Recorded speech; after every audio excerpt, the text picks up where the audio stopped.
Hello, football fans, and welcome to another beautiful edition of Locker Room on the Voice of the People TV. I am Jerry Alpelio, and today we are jumping into the most electrifying moments from the pitch and definitely all that went down this weekend. Join me, James, Maiwa, and of course, David with us making a return. I will not say like Abiku, but definitely he makes a return once again. Because David is all smiling and all excited, and of course I'm donning the Danish jersey, all looking red and soft. According to my producer, I say I'm looking soft. Okay. Great, I don't know how the evil face he just brought it. Just great to have you on the show. A very good evening. A very good evening to you guys in the studio, and also to our viewers. Another beautiful day to talk football. Another beautiful week. We had a very wonderful weekend. Credits to the teams that did their job right, and credit to the teams like them that lost. I hope your mouth will not bend like that. It will not be funny. Credit to them, and also to our Nigerian internationals who did very well. I think almost everybody did. I was on their A game, but this particular weekend we saw Ndidi providing 2 assists in his game against the Leicester game. We also saw Onyeka providing an assist. Boniface was on the score sheet at a brace. Lukman also a goal and an assist. So I think Osimhen getting his debut in Galatasaray. So I think credit to all the Nigerian internationals who are actually doing very well out there too. Mm-hmm. All right, of course, David. Well, a very good evening to you and to all of our viewers this beautiful evening. It's a beautiful time to talk football and an exciting one for me because I wasn't here on Friday and I recalled sending a message on the YouTube platform saying that Jerry's Liverpool will work alone at Anfield. And yes, they did, because all I know did show that it was an amazing defender. That was a wild guess. All the night. Whether you call it a wild guess or a winch hunt. No, we'll get to that stage. We will really get to that stage. I just had to put that up. And yes, like James rightly mentioned, some Nigerian players had an amazing weekend, and it's a good time to talk football, and I'm glad that I'm here. Thank you for having me. All right, Maiwa, you're with us. Maiwa did the human job of harassing me over the weekend, but I had better things to do. I had to log out, and it's great to have you join us. Oh, look, this afternoon. It's an interesting thing. Unfortunately, you found yourself in the middle of 3 Red Devil fans. I'm never afraid. I'm always ready to pull on the weight. Yeah, I mean, and the slot was slaughtered at home. Liverpool could not swim their way out of the pool of defeat. And take any slot, do either or lose. This is that you don't get slaughtered. They're slaughtered and they can lose. So you don't get slaughtered by 3 goals. By 3 goals to nil is slaughtered. Oh, God, they slaughter you. When you get beaten by a fluke goal, right? Why one fluke goal? Right. It's not slaughtered. So calm down. But in any case, you know, that's the beauty of the EPL. You know, smaller teams can just pop up one morning and show the big guys something. Our own Ademola Lookman giving a good account of himself again, 2 goal involvement, scoring 1, making 1 assist, laying credence to the fact that we've already crowned him on Locker Room as the next African Footballer of the Year. Interesting weekend for Manchester United. I mean, Ten Hag and Onana saving each other's blushes. But in any case, like I always say, it's a good Monday to talk football. Thank you for having me. All right, and of course, looks like that was when the boy was it a video that trended online sometime when the boy pranked his father that he got the girl pregnant. And, and he was shouting "Funke, Ayemi Temi," something like that. In the way he mentioned that small things, big things. I just remember that word, Ayemi Temi. It's not their fault. Yeah. Because it's small things. Because Nottingham Forest beat Liverpool by a fluke now. They are not saying small things. We agree. They want you at Old Trafford. You play for 90 minutes. Man United is used to small things beating big things. I don't know. Is Man United a big thing? Anything that is okay, we agree. My dad is small. Nottingham Forest humbling you in Anfield At home. is Anyway. a major. Anyway, What happened? Tell us what happened. we are not getting to that part of the show. He just said we've not got to that part of the show, so we'll not get there yet. So we'll get there. I was going to say something.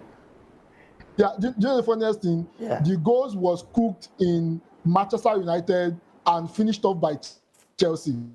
Yeah, Robin Goal scoring, and the Manchester United former player giving the assist. Taking back the 3 points that they took from us the last time we played. So, well, Jerry, I can only console you. Sorry. Now I know that my wife is a good analyst.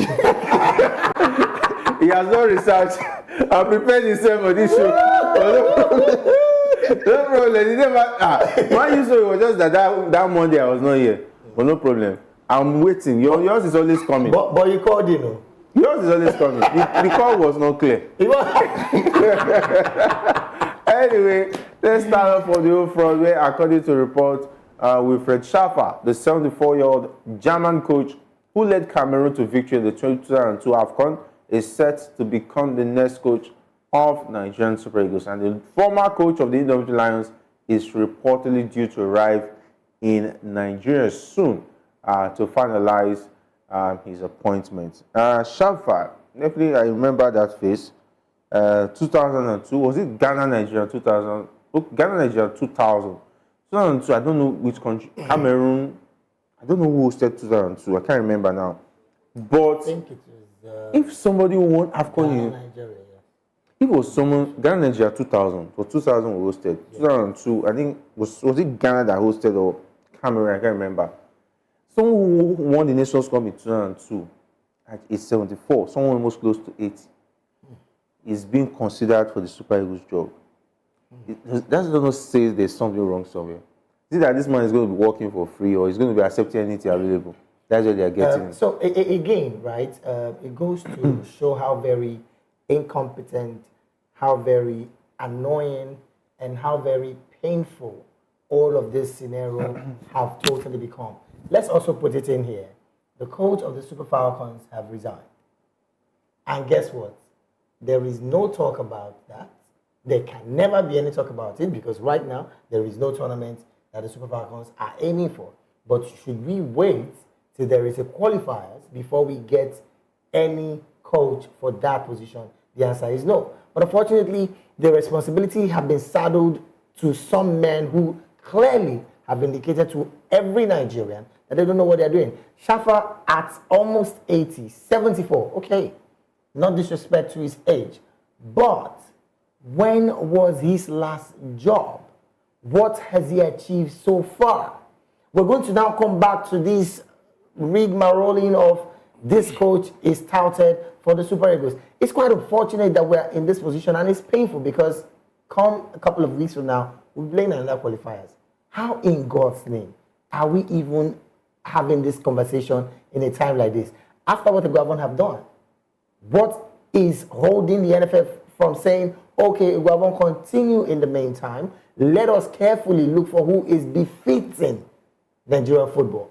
It's quite unfortunate, really, and we've gotten ourselves in a position where, sadly, we can't even make any effort aside talking and saying it the way we're saying it right now.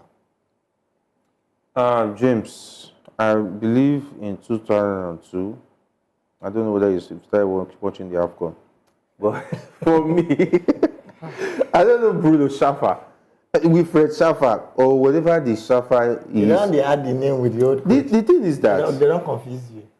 I don't know. How did he get to this The level? fact that the NFF are aiming for a 74-year-old manager to come and coach the Eagles speaks a lot. You will not tell me that it took the NFF 8 months and they are coming to assign a 74-year-old coach. What is he bringing to the table? Please, what is he bringing to the table? Does he have what it takes? Yes, he has had a long coaching career. I think he started in the 90s, started coaching in the 90s.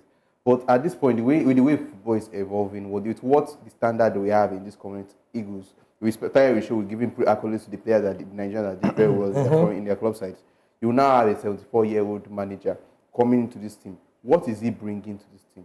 The NFF will not tell us that in the past 8 months, this is the best option they have gotten. That means they are scouting and their technical. Well, you would expect anything from them since Bruno left them hanging. I mean, it's just what it is. And looking at this project, earlier in previous in the past we have spoken about, you don't give this job to a short-term manager, somebody that will come and be doing a 6-month or 1-year job. A 74-year-old coach, how long will he be in the position? He cannot be there for more than 2 years. If he could even reach that 2 years, let's be honest, if it will be up to that 2 years, what is the future of these boys? You cannot keep on giving us short-term solutions and be expecting the best. You give him the contract now. If at all he comes, or it's still according to reports. If at all they are able to finalize on this deal, and he comes, he takes on the job for about 6 months, 1 year, he's out of job or is out. Then we'll be back to the same point again. We'll be going about 7 months or 8 months before we get to another coach again. I think the best thing is to come back home, work with what we have. If he says we have one, give him the job, give him the support, give him a time frame of what he hopes to achieve in the next 2 years or 1 year. Then after that period, you come to the table, you have a discussion of if he was able to meet those criteria, those things he made mention of. Instead of us going out and wasting our taxpayers' money, wasting our time, don't be surprised if coming qualifiers that is in October, the still going to be there. They will continue their rigmarole and their time wasting and their roundabout journey that they are on till October. Everyone will do the job. Early December or so, he will still be there. Let's give him the job. Let you guys should have a discussion and you know what he hopes to achieve. It's obvious they don't have money to pay any top coach. That's why they are going for himself. This one, I think the last time he coached the club was about 3 years ago or 2 years ago. He was with Jamaica, Thailand, most recently Alcor in Saudi Arabia. And that was in the past 2 years ago. Since he coached Cameroon, he has been on the decline. Because someone who leaves Cameroon and starts coaching Saudi League, and he doesn't show progress in terms of competitive football. He left Cameroon and went to coach Al Ahly. From there, he went to Al Ain. Thailand, definitely, come on. Thailand and Jamaica are not competitive football countries. Yes. Though he was runner-up with Thailand, he won the Caribbean Cup in 2014. 2014, where was I? Okay, Gold Cup runner-up in 2015. There's also the Havsi Cup with Estegal. That was the last time we won something was in 2017, 2018. That's it on your screen. There you have it. For those who want to know the club sides and, of course, what he has done so far. 1985. He coached Borussia Mönchengladbach as a scout. He was a scout, not that he was the coach.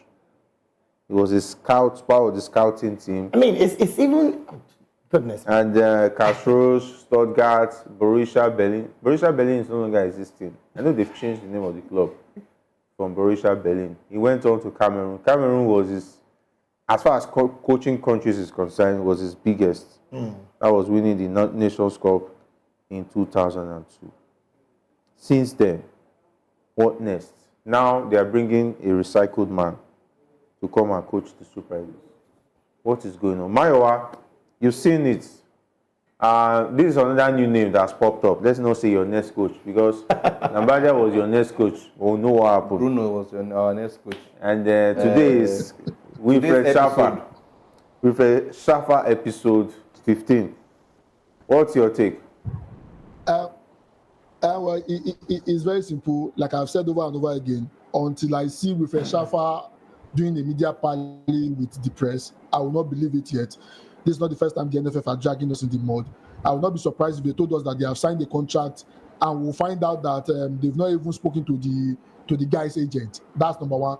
Number two, I was the profile of the coach. The last place before he went to Qatar was in Iran. He went to coach Iran. That particular club, Isla or what his name is in Iran. It's an Iranian club.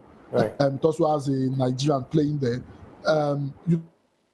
Spaniards is in Qatar. I mean, to be honest with you, at age 70 and the rest of that, majority of these guys in Europe, they probably retire into the studio or just hold a sporting director job and the rest of that, are not in active coaching. I'm not trying to age shaming because obviously all of us will one day get old.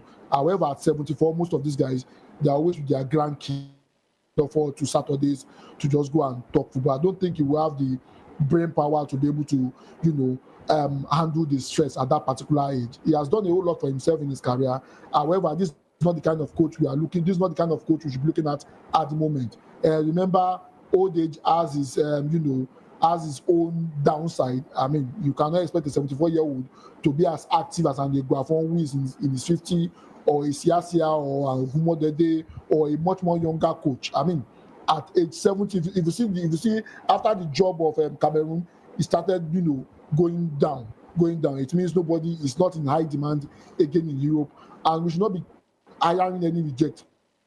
No disrespect to Schäfer, he has done well for himself, but NFF and and our football brand should not be hiring an European reject. With Schäfer at 74, is not the kind of coach we should be looking at. We have a whole lot of local coaches in Nigeria here that can take up the job if the NFF will support them, to be able to succeed. And it shows the incompetence again in the NFF. How do you skip the youthful coaches we have in our league and want to go and settle for a 74-year-old, a grandpa who is supposed to be taking care of his grandkid? It doesn't make any logical sense. It shows that they don't have any plan for our football. And I don't know the obsession with, anything foreign. I don't know the obsession with it. We have quality coach. Eguavon has been able to prove himself in the last 2 games. Why are you not giving him the job on the interim basis? Why do you want to drag us in the mud? And that is even if with Schäfer will even take the job, because this is not the first time that they are doing this. It's unfortunate that we find ourselves in this situation, and I hope we just manage these guys in the NFF, finish that, and I'll be able to get people with fresh ideas that can actually move our football forward.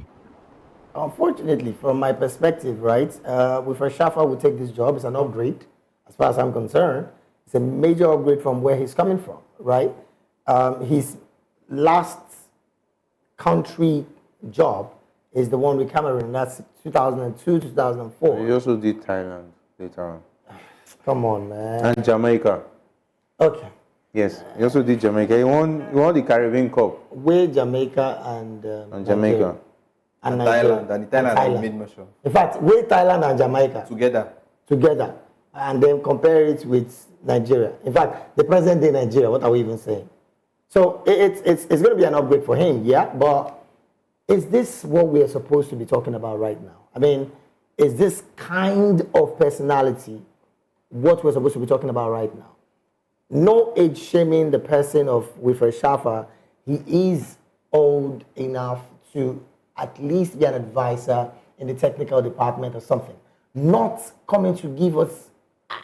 Maybe somebody needs to joggle my memory where we have such aged coach around in global world football that is making the round. Unfortunately, we can't even find any. But the honest truth is, the said NFF presently is just the reason why we're coming to have this conversation. And painfully, they keep giving us this conversation because we have to tell you. That's our job anyways. But it is shameful that in 2024, the NFF is looking in that direction. If Bruno Lombardia said no, there are other coaches. I still wonder, why are we not still looking at the Austin Eguavon and a consortium of very young talents around him to help him do better? Unfortunately, the situation is just where we are right now. And we're just saying things that are not even in the book. Imagine a Bruno Lombardia telling Nigeria, I'm sorry, you can't post me up when I've not signed all of the dotted lines, and you are saying I'm your coach. That's a man that knows what he wants. And unfortunately, it didn't work well for the NFF. And we're back in this space. Using the Eguavon as the interim manager, fantastic. He gave us 2 amazing results in those 2 games, which of course, not everybody expected.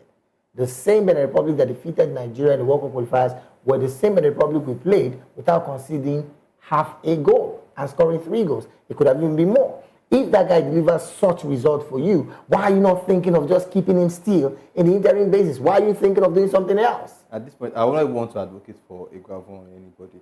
But the fact that this NFF has been searching for a coach since January, and this is September, today is about half of the month, 16th already, and they are still coming out to give us a almost 80-year-old coach that has not coached any side in the past 2 years. That has not won any major trophy. That we can say he has not won any major trophy in his coaching career of over 20 years. Let's play Almost 30 years. He won what cup again? Caribbean Cup I know Which country? with Jamaica. And he won the Nations Cup in 2002. I think they beat Senegal in the penalties in that one. That was Onigbide was the coach of it was Amadou Shaibu is late now. Yes, it's Amadou. But looking at the fact that the NFF is taking NFF 8 months to come up with this, I don't think it's even somebody they had in their plans. And this is somebody else. Let's say 1 man they will coach Cameroon. If it's to collect money from FIFA now, it will take by now 3 hours. By now. What are we even talking about? It's an unfortunate situation, really. It is not a conversation we should be having 7 months. I don't want to see him make it to the job. And I'm not going to be campaigning for Iguavon, but looking at what we have been able to achieve in the last 2 games, and also looking at the coaching crew he had, and also looking at Siasa that the people will say has not been in football for 5 years. But let's not forget, Iguavon was not involved in football. People will say he was a technical director. What did he do? Didn't manage any side. People will say Iguavon has not managed anybody for over that period. But looking at the 2 performances he was able to display against Benin Republic and also Rwanda, I think that this was the credit that looking inward is also a solution. Not minding the fact that you have to go and meet somebody from Germany, from Portugal. He comes in, you will say, okay, he needs time to adapt. It will take about 6 months. Even Cameroon will be laughing at us. Like, how are we going to be coachless? How are we going to be coachless for 7 or 8 months and will come out and give us what is not even a solution? But it's not a solution. The former coach, he was the coach of Rigobert of course. Too. And Samuel Eto'o is the current anyway. Even the governor would have said, I think I saw this Schäfer one time, when I was still a baby. Anyway, let's go back to let's conversation where former Super Eagles head coach talking about Joseph PESEIRO has revealed that he left the Super Eagles role due to pressure and stress that came with it. He said he cited fatigue and stress when it comes to the Super Eagles. Was he sacked or he left because of stress? You guys are stressing him too much. In spite of he took you guys to the final, we were inviting him, pushing him here and there. Well, I saw a bit of that interview, and I heard him say the job was a special one for him. I mean, for the fact that he even identified that it's a special one for him, it also means that he identified that it was a major upgrade for him as well. But who stressed him? We know. Okay. None other than the NFF. What exactly is the stress? I mean, if Jose PESEIRO is going to really help Nigerians, maybe he needs to be a bit vocal, just like Cristiano Ronaldo did with Manchester United, and let Nigerians know what exactly were these stress.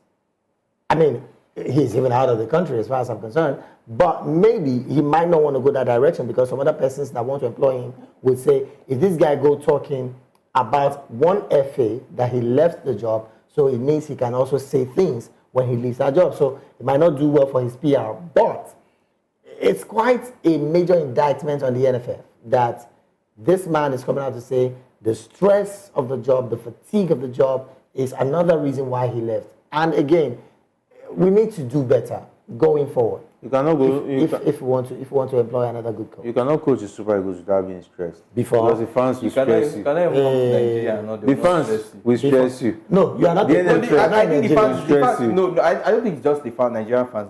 There is nowhere in the world that you don't get criticized as a coach. Oh yeah, most definitely. There is nowhere in the world. Even when the Ghana, we saw the Dutch qualifiers. We just saw the Dutch qualifiers. After England, Manchester United, and which other country? After England, Manchester United is Super Eagles rule. I must say. You are saying it because you are saying it because it's in our space. And for PESEIRO to come out to say too much stress, let's not forget he took a big cut just to be in the job. But he knows if he continue in this direction with the NFF, he might go before his time. Yeah. And let's not forget, I'm sure one of the reasons why we have not been able to get a coach is because of the criteria and the NFF being strict on some of the coaches who want. Because we cannot be linked to about 6-7 coaches, and none of them, well, at the end of the day, we have not signed anyone. That means the NFF are presenting something that is wrong. And they might even be pressuring him to start to bring Tanimu, and he will say no. You know this same. No, definitely. There will be pressure to bring players he doesn't want. I'm sure. Those are more like. I'm sure in the contract that they are offering to all these coaches, they will have. So I think the we will clause have will have input on the players you are selecting. Yes, I'm sure that Yes. it will be it will be involved in the clause, and not every coach will be welcoming that idea. Just take a look at the English national team. What's his name? Lee or something that was promoted from the under 23. Yeah. Looking at the squad that just played concluded qualifiers. Look at the players he was able to bring. You know, he gave AJ Gomez that we have forgotten. Let's not forget AJ Gomez does not even play in the Premier League. He went to the French league to go and bring him. He brought him in the first game. The second game he gave me his full start. Just compare that to your national team. Can we even go out and just imagine Gift Urban? With what Gift Urban have been doing in the league for over how many years? Let's not forget, started from, I'm trying to remember the club, James. He's not even getting a call-up. He has not gotten a call-up till today. And we still have players like, let me not mention their name, but they are sitting on their bench. Like Tanimu. I'm not even, Tanimu is even defense. I'm talking about the attackers now. Someone that has been in the bench, his contract ran out from his own old team. Another team picked him up. I'm not mentioning name. Another club picked him up. He has not even been able to do well in the new club. And he will still get invited. If Super Eagles are going to play tomorrow, they will still call him.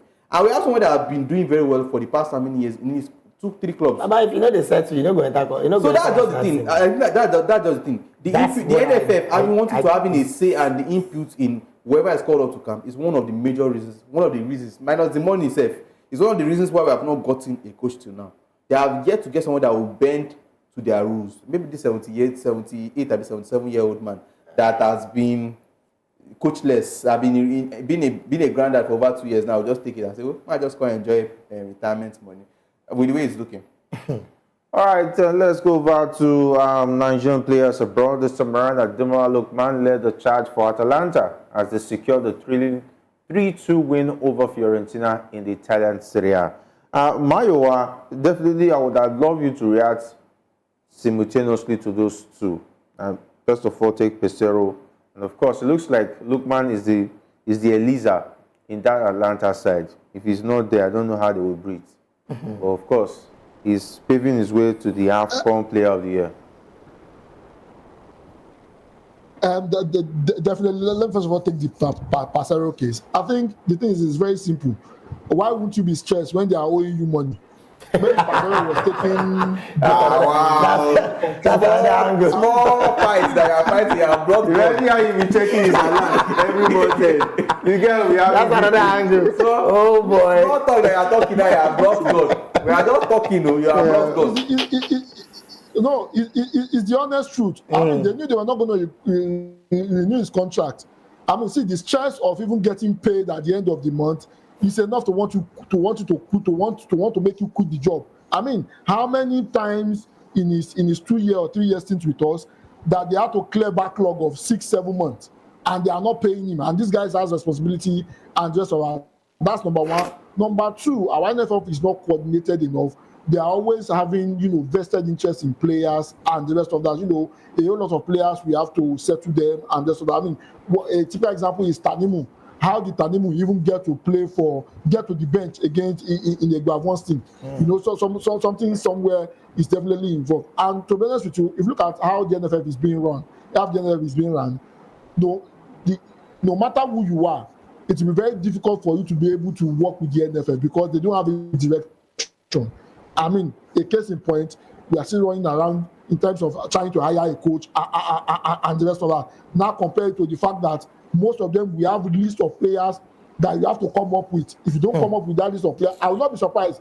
Even the pay cut that they said they wanted to do, in as much as they don't have money, it might have generated from the fact that maybe they told him to use some set of players. He said no. And that's the reason why they said they want to cut his pay from 70,000 to 50,000, which they actually did. I mean, it's the kind of system that we have at the moment. But in any case, we already know the NFF is incompetent, and we just hope that, we get people who are competent to do that. Now comes to the issue of Ademola Lookman.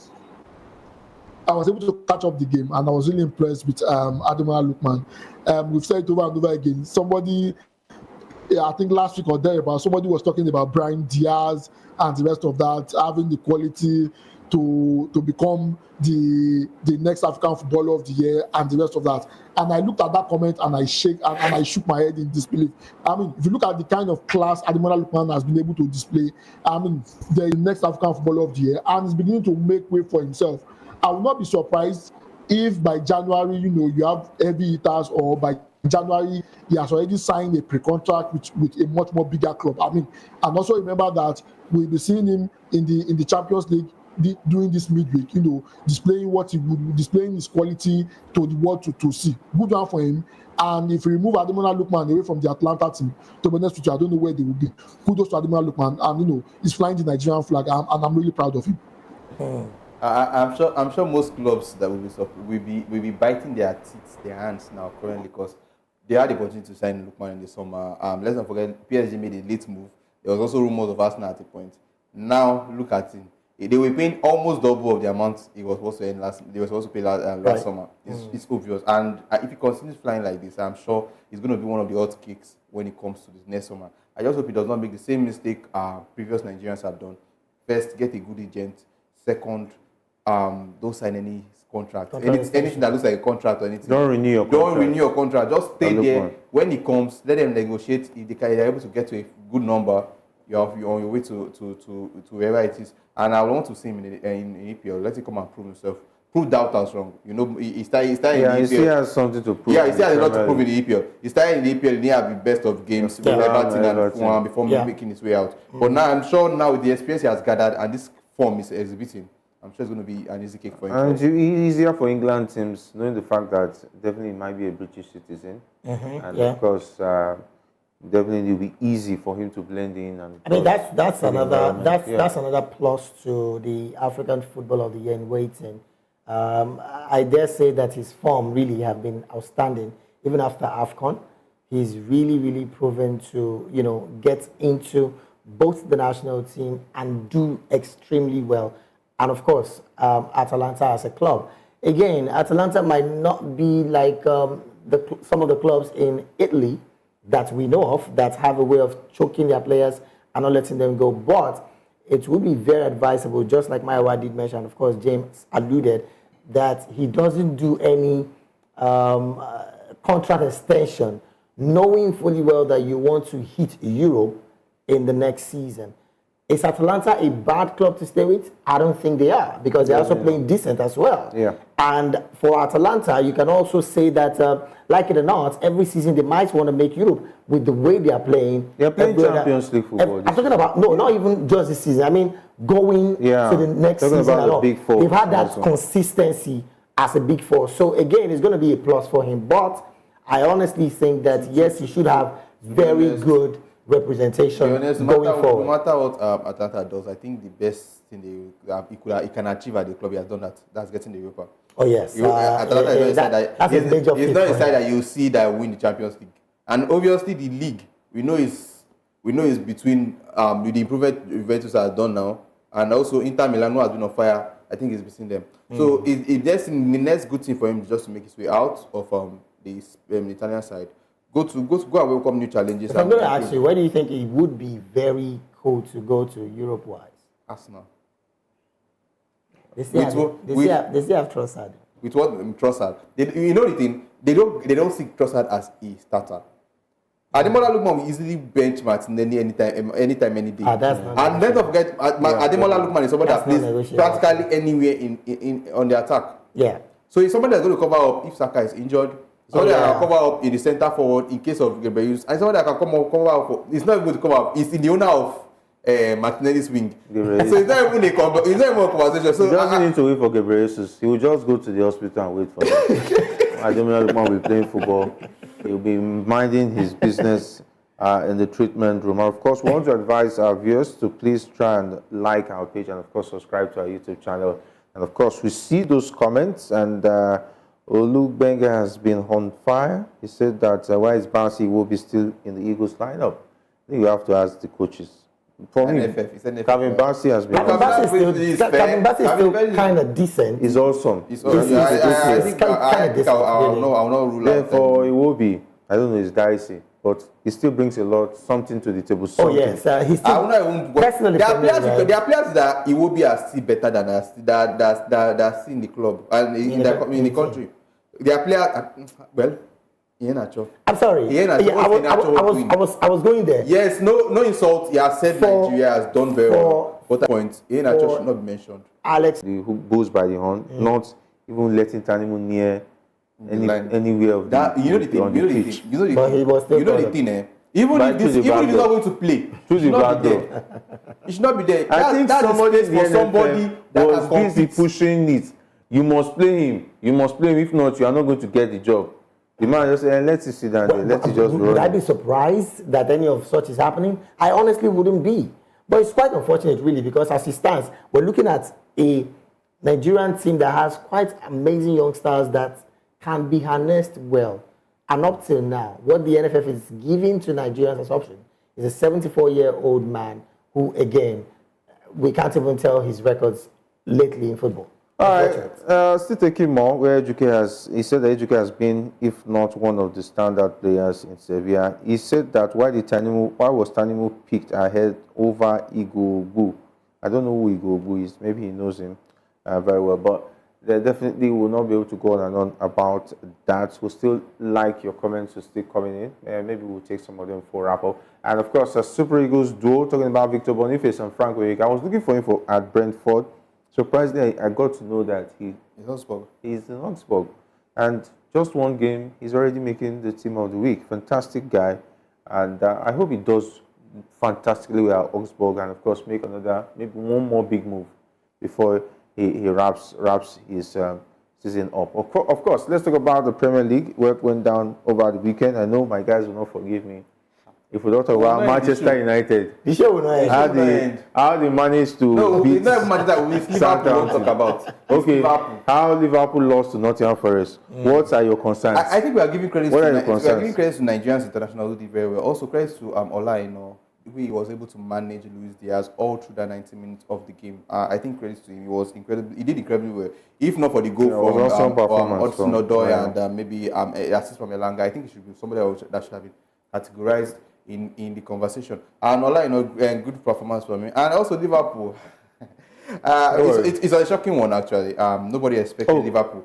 I'll be honest. I will not look at your bad character and talk about Liverpool.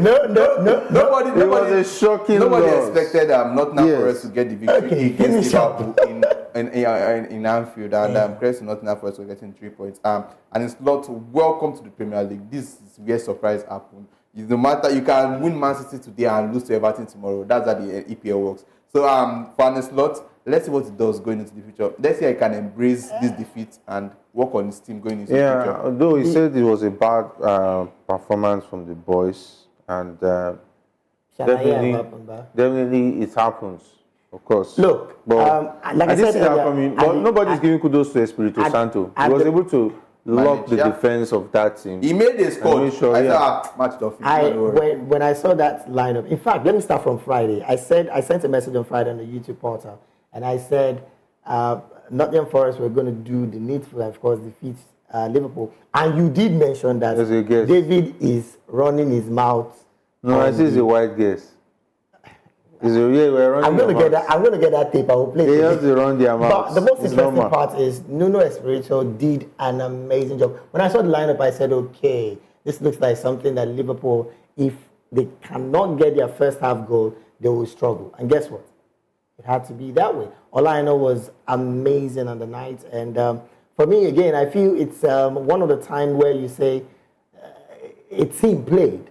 And yes, Nottingham Forest did take Liverpool to that forest that they were not able to find their way back home. So at this point, possession betrayed the performance of Liverpool. That's your business. At this point, what performance? As a Nigerian, they had all the possession. I mean, carry your explanation go. Carry the possession. They have carried 3 points. Carry the possession. They have carried 3 points. Don't worry. And I'm talking about Ola, again. I think he should not be making the same mistake Osimhen made.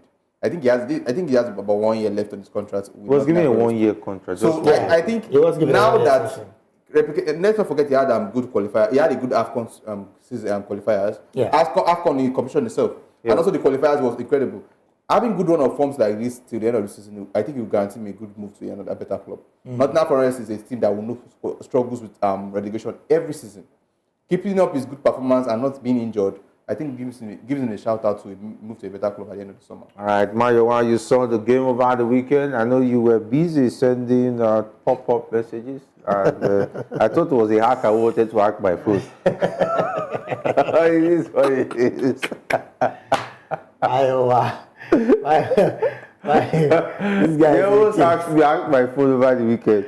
I was worried. I said, who are all these guys? They should just let me be and let me have some bit of peace. But of course, it was a beautiful weekend. We also saw the London derby. Yeah. Yeah, it was an interesting one. Seeing Arsenal pick Kudos to us. Now, I made mention of that match. It's one match we want to look at. Let's see how Arteta is going to be able to manage the situation with the absence of all these players, Odegaard, Mireno and the rest, Akalafiri and the rest. And I was able to do it very well. Credits to the set piece taker, the coach for Arsenal. I think from last season or 2 seasons ago, they have been scoring set piece a lot. And when it was looking like the goal was not going to come out from anywhere, they came out, Gabriel, and was able to make it. Postecoglou says he always wins trophies. Oh yeah, and the second season. He has won the Audi Cup. Mario, okay, the Audi Cup is enough. Okay. Yes. What like to wrap up with you? I mean, Audi Cup is enough. Unfortunately, Phil is not in the studio today. I was asking him over the weekend that I hope he will be able to eat very well after the defeat. I mean, Tottenham did not give a good account of themselves. They struggled a bit in that particular game. Kudos to Arteta. He was able to maintain his shape, and we could see the result. I mean, if they can, with the injuries that they have, and they're able to manage that game properly, I think if they can do that properly, probably maybe they might have a shouting chance, at winning the title. And for Liverpool, it was a shocking defeat, irrespective of how we are trolling Jerry. I mean, nobody would expect Nottingham Forest to go to Anfield and break a 55-year record. Anything is possible in football. Was 1969, yes. I mean, and they did a good job. They collected the 3 points that Liverpool stole from us last week, and I'm really happy for Nottingham Forest and Olayin. Oh, your man, Leno stole 3-0. It is well. I wonder when we beat 7-0. Sorry, it will be robbery. Sorry to Southampton. It will be terrorism. Sorry to Southampton. Manchester United were able to offload those 3 goals back to them, and Chris Onana and also Tenhag for making the right changes at the end of the time. But let's see if he can continue with these good vibes. That penalty taker that was showing Ronaldo, I want to play it here. Boy, Tenhag has already bribed the penalty taker. Sanchez also. It was a very poor penalty. That of Sanchez was also a poor penalty. Oh, Chelsea Sanchez. Chelsea Sanchez. Let's not even go into that conversation. All right, big thanks to the guys behind the scene. Big thanks, my wife, for being a part of the show this afternoon. Big thanks, James, as well as Thank you for having it. David. It's always a pleasure having you guys joining us on Locker Room One. Also, thank all those who commented via the YouTube platform. Do well to like and subscribe on our YouTube channel. And big thanks to the likes of Shegun, not leaving out to Alex, as well as Jeremiah and Ikechukwu for being awesome behind the scene. My name is Jerry Arpelio. Saying stay safe, and if not waiting at all, to the sports.